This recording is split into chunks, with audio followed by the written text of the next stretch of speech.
he contributed without maybe some of those? Oh yeah, I mean I think we've grown a lot in the perimeter blocking game. I think that we're pretty willing, but when push comes to shove in the point of attack, we need to do a better job of executing at times. But they've really bought in. They want to be. They've shown that, and must continue. What's been the biggest growth you've seen from Carnell from going into the season to where he is right now?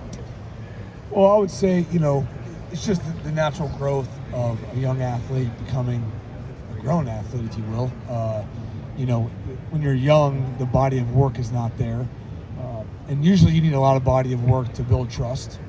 I would say he kind of defied that. He did a good job making corrections the first time he made a mistake. He tried to prevent a lot of mistakes, which he did a good job of.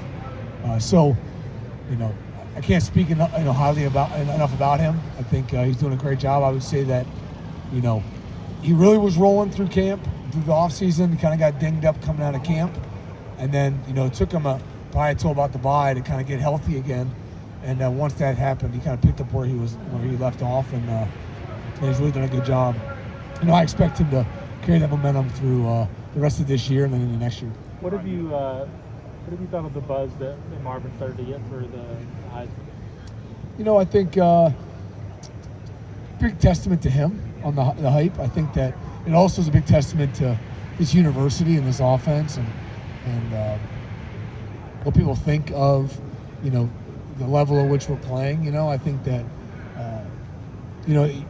he's been a major focus for our offense. He's still productive, even with Mech down and Julian banged up, and so I appreciate it. I don't get caught up in it too much. He's very deserving because of the work being put in, but I know, and I'll echo what he says.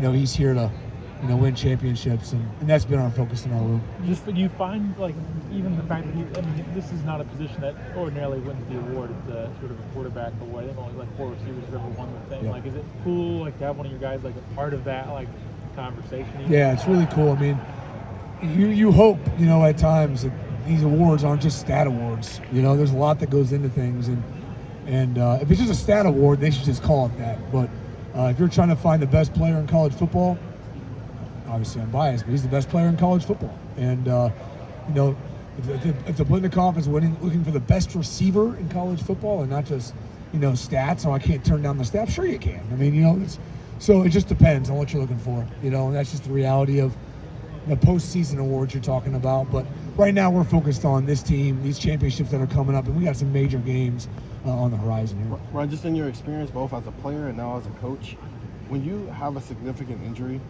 how long does it take until you start feeling like yourself? It's a combination of physically being able to do it, and then it's a mental thing there to it, and then I feel some things.